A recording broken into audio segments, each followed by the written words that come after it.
सर्व लाडक्या बहिणींचं व बंधूंचं पुन्हा एकदा टर्निंग पॉईंट्स या यूट्यूब चॅनलवरती हार्दिक स्वागत आहे. बघा, अंगणवाडी मुख्य सेविकेसंदर्भात जे की पोषण अभियान आहे आणि त्यात पोषण आहारचा एक उपघटक येतो, त्या अंतर्गत जीवनसत्व पाहिलेलं आहे. त्यानंतर आता सध्या पाहतो खनिज द्रव्य व क्षार, त्यात फॉस्फरस व लोह पाहिलेलं आहे, आयोडीन पाहिलं आहे, कॅल्शियम पाहिलं आहे. आता ह्याच्यात जे पुढचे कॅल्शियम आहेत किंवा खनिज द्रव्य आहेत त्याबद्दल पाहणार आहोत. हे पुस्तकावर आधारित आपला व्हिडिओ सिरीज आहे. हे पुस्तक तुम्ही घ्यावं, डिस्क्रिप्शन बॉक्समध्ये मी लिंक दिलेलं आहे. त्यानंतर हे पुस्तक जी केसाठी सगळ्याच परीक्षेसाठी उपयुक्त आहे, अंगणवाडीसाठी म्हणूनच नाही तर सर्वच. यात झालेले सेंट्रल आणि स्टेटचे प्रश्न आहेत. आणि अंगणवाडी मुख्य सेविका तांत्रिक मेंटरशिप प्रोग्राम जो आहे तो 99 रुपयामध्ये अशा प्रकारचे टेस्ट आहेत. आता अपलोडिंग चालू आहे, बरेच अपलोड केलेलं आहे, पहा. अशा प्रकारे हे टर्निंग पॉईंट्स ॲपवर आहे, डिस्क्रिप्शन बॉक्समध्ये लिंक आहे. अंगणवाडीवरती टेलिग्राम चॅनल आहे, ते जॉईन करू शकता. चला आपण मेन मुद्द्याकडे येऊ. आपण या व्हिडिओमध्ये फ्लोरीन जे आहे ते मूलद्रव्यासंदर्भात पाहू. आपलं फ्लोरीन क्षार खनिज द्रव्य आहारासंदर्भात विचार केला. फ्लोरीन अतिशय क्रियाशील असे मूलद्रव्य आहे. निसर्गामध्ये मुक्त अवस्थेत कधीही आढळत नाही, कारण ते अतिशय क्रियाशील आहे. निसर्गामध्ये संयुगाच्या स्वरूपात भरपूर प्रमाणात आहे. शरीरातील एकूण फ्लोरीनपैकी फ्लोराईड हा दात आणि हाडामध्ये आढळतो. ज्याप्रमाणे कॅल्शियम, फॉस्फरस बरोबर आणि व्हिटॅमिन डी यांचा संबंध हाडाशी आहे, तसंच फ्लोरीनचा देखील संबंध आपल्या शरीरामध्ये हाड आणि दाताशी संबंधित आहे. फ्लोरीनचे स्त्रोत पिण्याचे पाणी, समुद्रातील मासे, चीज आणि चहा. दैनंदिन गरज साधारणतः पिण्याच्या पाण्यात फ्लोराईडचे प्रमाण हे 0.5 ते 0.8 मिलीग्रॅम प्रति लिटर असावं. पुढे आहे फ्लोरीनचे कार्य व महत्त्व लक्षात घ्या. हाडाच्या निर्मितीकरता आणि दातांचे दंतक इनॅमिल. जर तुमच्या दातावरचं इनॅमिल जर गेलं ना तर तुम्हाला थंड गरम खाता येणार नाही. जे पांढरं असते ना दंतक इनॅमिल, त्याला इनॅमिल म्हणतात. कवर फ्लोरीनचे परिणाम कमतरतेमुळे काय होते, दंतक्षय होते. आणि जर जास्तच फ्लोरीन तुमचं झालं तर दंत फ्लोरोसिस लहान मुलामध्ये आढळतो. अस्थिकंकाली स्केलेटल फ्लोरोसिस जो प्रौढ व्यक्तीमध्ये आढळतो. एक चार्ट जो द्यायचा उद्देश आहे की कशामध्ये कोणता आढळतो हे तुमच्या लक्षात आलं पाहिजे, म्हणून एवढं सोप्या पद्धतीने तुम्हाला मी सांगित आहे. दंतक्षयबद्दल पाहू. यावर प्रश्न आलेले प्रत्येक पॉईंट असा प्रश्न नाही की ते कुठल्या ना कुठल्या परीक्षेत आलेला आहे. फ्लोरीनच्या अपुऱ्या पुरवठ्यामुळे उपाय काय? ज्या भागात पाणी व इतर स्रोतापासून मिळणारा फ्लोरीन हा शिफारस केलेल्या पातळीपेक्षा कमी असतो तेथे सार्वजनिक पाणी पुरवठ्याचे फ्लोरिडीकरण करून दंतक्षयाचे प्रतिबंध करता येऊ शकतो, जर दंतक्षय असेल तर. आता दंत फ्लोरोसिस जो लहान मुलामध्ये होतो त्या संदर्भात काय कारण काय होतं, अतिसेवन, फ्लोरीनचं अतिसेवन केल्यानंतर लक्षण काय? दंत वल्क कर्बुरीन होते, दातांची सुरुवातीची चमक नाहीशी होते, इनॅमलवर खडूसारखे पांढरे डाग येतात ज्याला कर्बुर असं म्हणतात. ओके. वरील जबड्याच्या कृतंक इन्सिसर या प्रकारच्या दातावर हे कर्बूर ठळकपणे दिसतात. कर्बुरण हे पूर्णपणे कायमच्या दातापुरतेच मर्यादित असून ते दात तयार होत असताना विकसित होते. त्यानंतर कंकाली किंवा हाडांचा किंवा अस्थिंचा फ्लोरोसिस. हे बघा, अशा प्रकारचे दातात कलर दिसल्यावर तर आणखीन खराब दिसते ते. हे बघा, दंत फ्लोरोसिस वयोगट प्रौढ व्यक्तीमध्ये होतो. कोणाला होतो? प्रौढ व्यक्तीमध्ये. फ्लोरीनच्या अतिसेवनामुळे एक्सेस फ्लोरीन पिल्यानंतर फ्लोराईडचे हाडे, कंडरा, कस्तिरज्जू यावर होतो परिणाम जो होतो. लक्षणे व्यक्तींच्या दोन्ही उपांगांची सांधे आणि पाठीची दृढता जी आहे वाढून वेदना होत असते. ओके. त्यानंतर व्यक्तींच्या दोन्ही उपांगाचे सांधे आणि वाढीची दृढता वाढून वेदना होत असते. मानेची हालचाल मर्यादित होते. बरं, आता ही दंत फ्लोरोसिसचे फोटो होते बरं का. दंत जो लहान मुलामध्ये कोणता होतो? दंत फ्लोरोसिस डेंटल लहान मुलामध्ये. दंतवल्क कर्बूर, दातांची सुरुवाती चमक नाही होती, इनॅमलवर पांढऱ्यासारखे म्हणजे जी आहे ना, हे फोटो वरच्या याचे होते. कंकाली हाडाचा याचा संबंध नाही. ओके, प्रेझेंटेशनमध्ये चुकले. आता पुढचा जे सोडियम यावर प्रश्न आलेला आहे. सोडियमची संज्ञा Na, अणुअंक क्रमांक 11 आहे, यावर प्रश्न आलेला आहे. इलेक्ट्रॉन स्वरूपण 281 यावर प्रश्न आलेला आहे. मीठ व अन्न पदार्थ सोडियम क्लोराईड स्त्रोत जे आहे ते आहे सोडियमचं, यावर प्रश्न आलेला आहे. सोडियम शब्द लॅटिन भाषेतून नॅट्रम आहे, यावर कधी प्रश्न माझ्या वाचनात आलेला नाही. हे उत्तम प्रकारचे विद्युत अपघटनी क्षार आहे, यावर प्रश्न आलेला आहे. ओके. त्यानंतर सोडियमचे कार्य, महत्त्व व उपयोग व महत्त्व. शरीर द्रवांचा परासरण दाब, osmotic pressure of body fluids राखण्यासाठी काही विकारावर महत्त्वाचे कार्य करते. सोडियमच्या कमतरतेमुळे होणारे आजार, स्नायूंना पेटके येतात, स्नायूमध्ये क्रॅम्प येतात. हायपोनॅट्रेमिया म्हणजे रक्तातील सोडियमची पातळी कमी होते.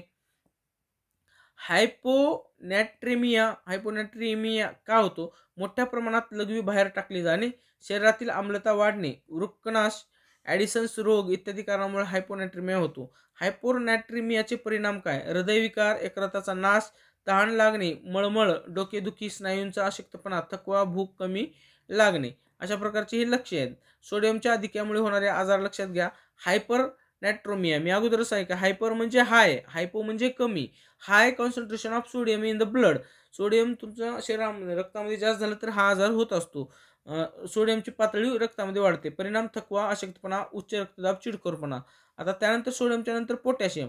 पोटॅशियमवर जे चार्ट आहेत त्या सगळ्यावर प्रश्न आलेले आहेत. ओके, हे लॅटिन भाषेतून घेतलेलं नाव आहे निओ लॅटिन कॅलियम. अणुभारांक 39.0983, अणुक्रमांक 19, संज्ञा के. हे उत्तम प्रकारचे विद्युत अपघटनिक क्षार आहे. पुढे आहे पोटॅशियम. पोटॅशियमचे कार्य काय? शरीर द्रवांचा परासरण दाब, osmotic pressure of blood, body fluids राखण्यासाठी महत्त्वाचे आहे.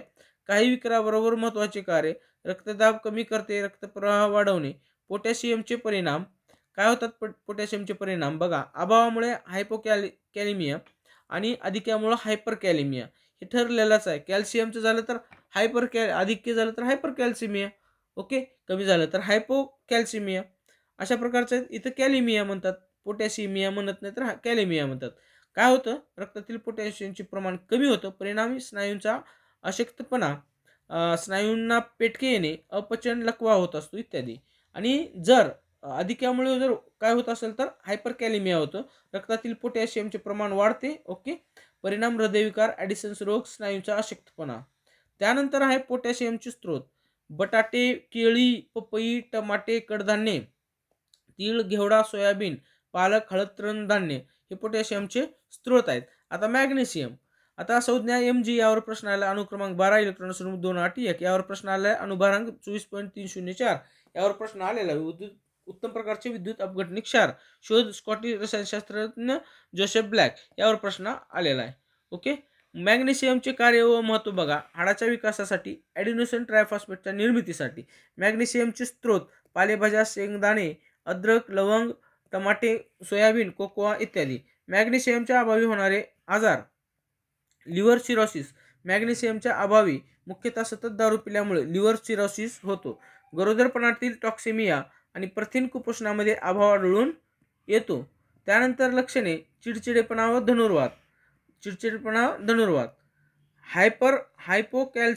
हायपोफ्लेक्सिमिया म्हणजे कमी चेतना क्षमता होते. हायपरफ्लेक्सेमिया म्हणजे अतिचेतना क्षमता. हायपोमॅग्नेशिया म्हणजे रक्तातील मॅग्नेशियमची पातळी कमी होणे.